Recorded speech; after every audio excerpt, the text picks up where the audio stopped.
Hi guys, my name is Anna, you're watching simcue, and without further ado, let's get into this video. So last week we did the exterior of this Santa's workshop or Christmas town, and today we're working on the interior because it simply became too long of a build. I think I spent around 9 hours on the video last week, so about 9 hours of footage cut down to about a 20-minute video, and I was surprised again at how long it took me to actually do the interior, because I honestly think that this has added another like 4 hours, so that it's a total of 13 hours on one build.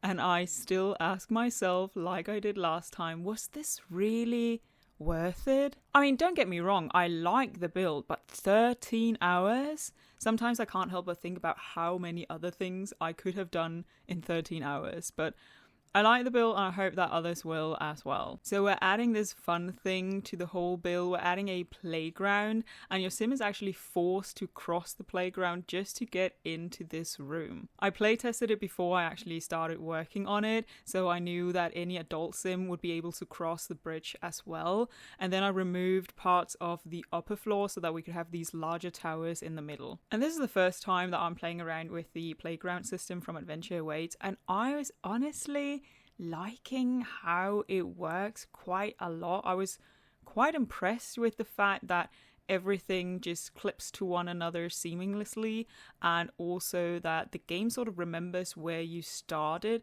so you can technically move like the entire unit in one go if you remember the first thing that you put down. And I thought that was kind of cool, and then your sims can just get around here and interact with all of these items. I'm very surprised at how well this actually works. With that being said though, I do actually need to playtest the rest of the playground. I don't know if the slides work, because that will require a child, and I didn't have a child at the time, so I will playtest that. I will remind myself to do that. But right now we are in general working with just getting some furniture down, figuring out where everything goes. Because while this is quite a large build, I would say, it still also had to have a lot of functions because I wanted multiple like workshops around the place. So we have the woodworking area, we have the flower arranging area. We're also going to add in a little like pottery studio. I basically just looked at all of the activities that were available with the packs that I already had and kind of asked myself if this made sense in Santa's workshop. And I feel like woodworking especially, but also flower arranging, pottery, it would just make some great gifts. So that is the activities that I chose. And I placed the pottery area here upstairs in this small room. There is a slight annoying roof glitch because the roof is so tall, so to be adjacent or joined with the other roof, I had to really drag out the side of the roof, and unfortunately it gives it this visual glitch where there's just a roof in the way. I hope it's not too bothersome if you actually choose to play with this lot, because there's really no way to avoid it. I tried out some different things, but it just kept on giving like some or another weird roof glitch. So this is where we ended. It is a bit unfortunate, but we just have to deal with it. So we're adding some board game tables to this end of the playground because I thought it was really nice if you came here as a family that you had an activity that all of your sims could do together. And I really liked how it allowed me to play around with some more colors. You can also see the playground is in all different colors. I mentioned in my last video as well, but I really wanted it to be super colorful because it reminded me of like children's toys. And after all, I feel like Santa's workshop would very much be inspired by like children's play. And while I think I would be the kind of person to go a little bit insane with all of these colors going on if I actually visited this place, I feel like Santa, he is very inspired in this kind of environment, so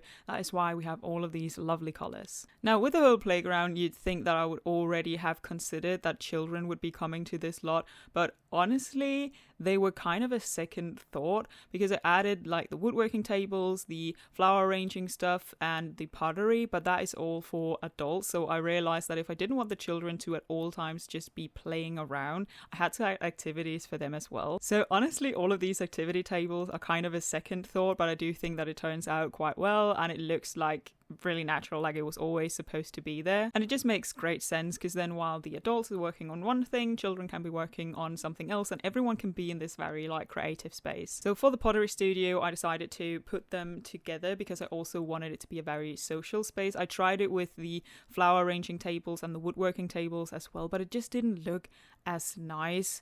Like for the room itself, it looked a lot nicer if everything was sort of up against the wall, but a part of me would have liked that they were sort of facing each other, imagining that people would be chit-chatting and helping each other and just have a very social environment of everyone doing creative activities. Now with the flooring for this playground, I went back and forth a bit because everything was honestly a little bit obnoxious, but I also knew that I wanted it to stand out from the other wooden floors. But I couldn't really settle on what screamed like children's playground but also didn't give adults a headache. So for the moment it has this grass flooring with flowers, because then I felt like you could kind of imagine that it was an outdoor playground, but I actually do go back and change it because I was like, nah, we know it's all inside, we're just gonna go a little bit crazy. So you just saw a few clips of me placing down this lovely wallpaper from Adventure Awaits with these trees, and some of the swatches also have reindeers, and I felt like it matched quite well. I did try some other wallpapers as well, but just found that that was a little bit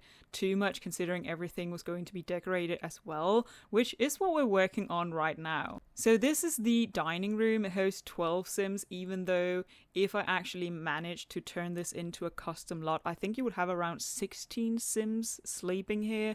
But I assume that they are just going to be eating at different times, and also it's so difficult to actually get all Sims to sit down at the same table at the same time. So 12 stools should probably be enough. So for the dining room, I just decided to go with my like favorite Christmas colors of red and green, making this very nice and cozy, but I will be a little bit more experimental with some of the decorations in some of the other rooms. And now might be a good time to mention that I don't personally necessarily like all of these decorations. Like I wouldn't put yellow bows for Christmas on my fireplace if I had a fireplace, but I just wanted to use some of the different swatches so that we could have a bit more of a variation throughout. And honestly, the same sort of goes for the entire build. If you watched last week's video where we worked on the entire exterior, there are some crazy colors as well. And it's not necessarily that I like them or like how it looks. I just sort of feel like it works together for this specific build. Anyway, we are working on this little flower arranging area, and I thought it would be cute to just add some shelves where you could sort of imagine that they have this selection of flowers and then they pick all of them and they make their flower arrangements. So this is just one of the small rooms that leads to the kitchen in this case, because I wanted to use this room that had this very, very big, nice window, even though in winter time it's like frosted, you can't really see anything. But the idea is that there's like very nice lighting in this room. And then I went and added 3 of the more expensive flowers. I think it's lilies and tulips and maybe orchids. So if you plant them over time, you will actually be able to harvest them if you don't know how else to get these flowers. So while I wanted every room to be decorated so it sort of matched whatever you were doing in this room, I also didn't want to go too over the top. I mentioned this last week, but this is a heavy build. And by that, I mean your computer might be struggling a little bit with loading it the first time because there are just so many items. Decorating in general just adds so many items, but I feel like especially decorating for Christmas, because you're adding Christmas decorations to every single room, you're adding so many lights, and also I wanted this to kind of be overflowing with items, but I had to tune it down just a little bit for all of the other rooms that weren't really like a central piece of this build, because it was getting a little out of hand. So if your computer is normally struggling with running the Sims, I am sorry, but this build is probably not for you. I could tell that my computer that normally runs it super smooth, have no issues,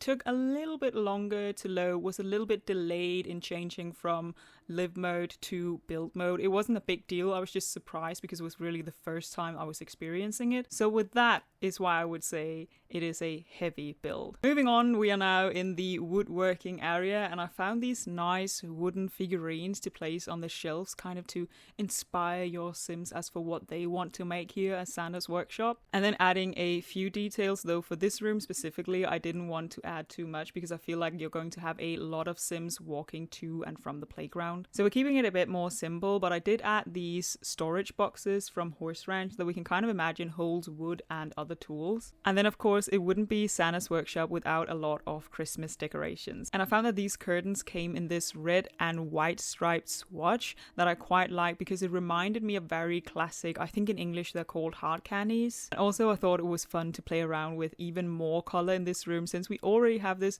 very big, large, colorful playground basically in the middle of the room, so it made sense to go a little more crazy with the colors for this one. Speaking of playgrounds, we are now decorating the playground area because of course that should be decorated for Christmas as well. I actually don't think you will be able to find an area that isn't filled with like Christmas decorations on this lot, and I think that's how it should be for Santa's workshop or for like a Christmas town. And for this build I did actually look up some images of Christmas town, and I think I found that it was in Finland that they had an area that they generally referred to as Christmas Town. So part of the exterior, which you will see again in the tour, is actually directly inspired from those photos. And then we are on to the pottery studio, where I kind of did the same thing as in the woodworking area, just adding a few shelves and then finding these debug clay items that we kind of imagine is an inspiration for Sims that come here and do pottery. And then of course adding decorations, and on the side there is a smaller room that is downstairs as well. Those two are bathrooms. They are the only bathrooms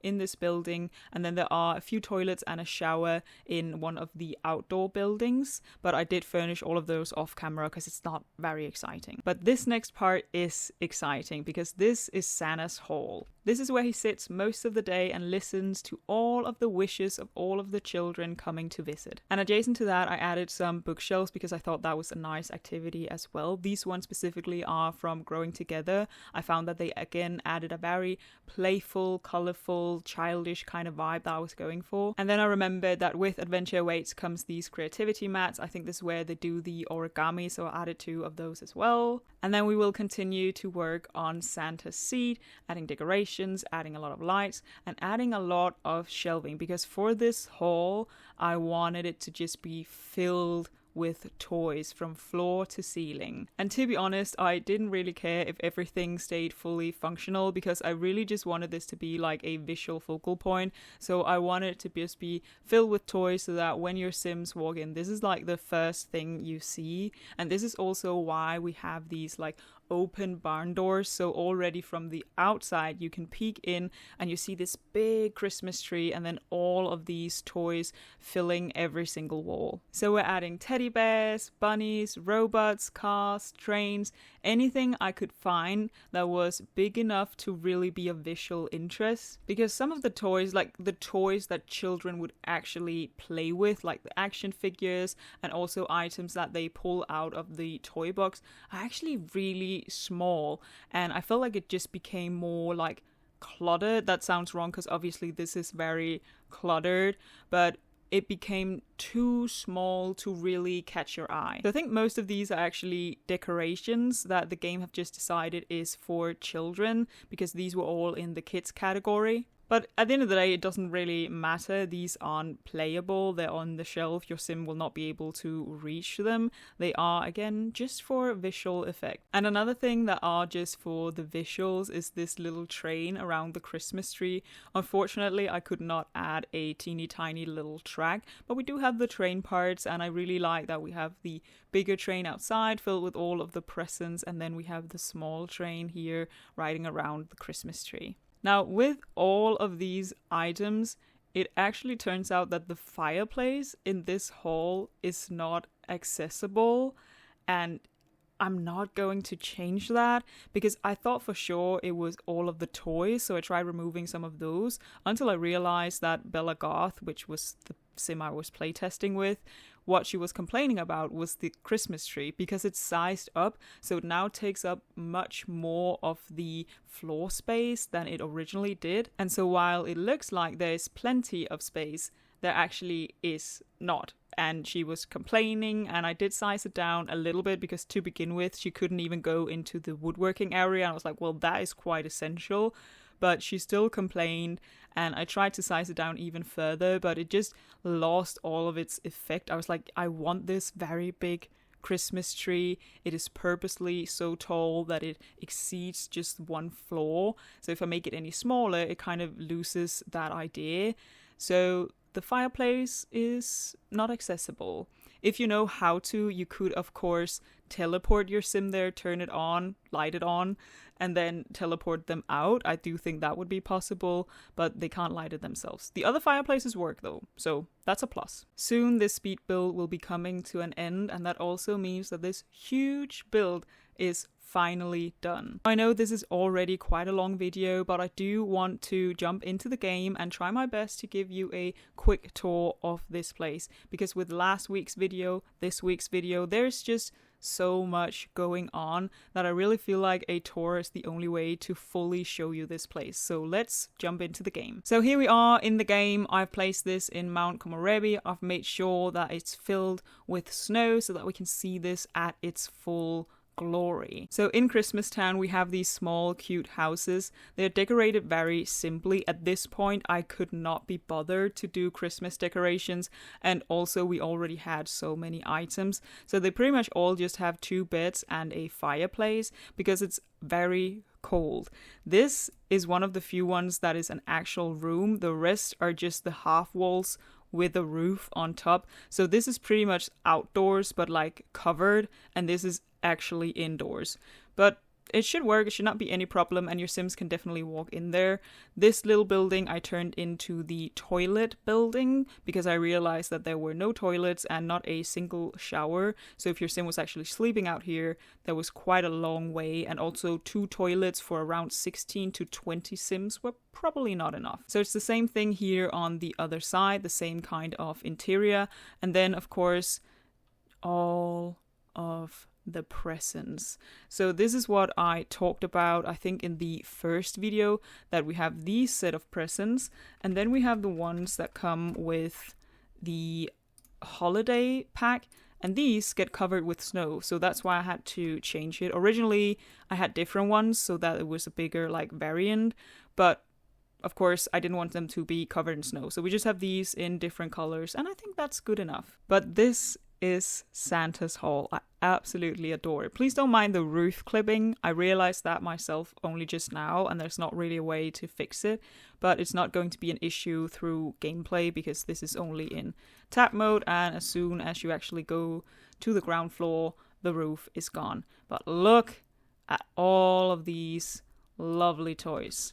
Absolutely love it. So if we have an overview from Santa's Hall, you go into the woodworking area. You can then cross the bridge and go into the playground area that also has the board games.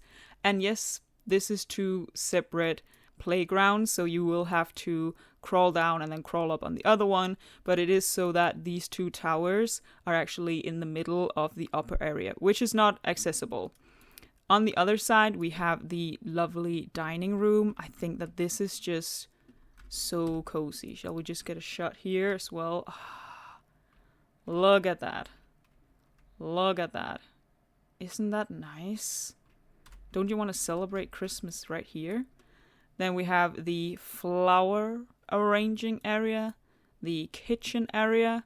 Going up the stairs, you come up, there's a little, again, activity tables for children, a kiln, and then the pottery wheels in here. There is another kiln underneath the roof as well. Then the 2 bathrooms that you didn't see, very simple. Outdoor treat, seasons, base game, few decorations, same thing down here. So very simple. And that is actually pretty much it. Oh, we do have this very, very large, this is just a sized up Christmas tree. I had Bella Goth, I had presents to all of these present piles. Really like the look of that as well. Of course, the ice skating rink where there's apparently a random child. Don't mind the random child, they do not come with a lot.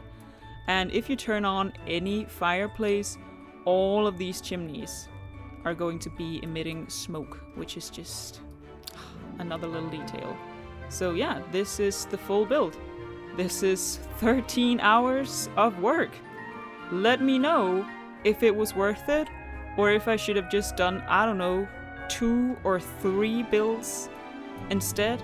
I mean, it was a lot of fun. How often do you get to play around with this many colors? Not that often.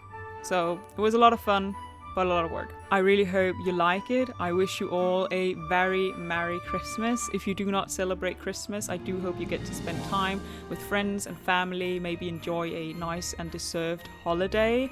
And then I will hopefully get to see you in the next one. Bye!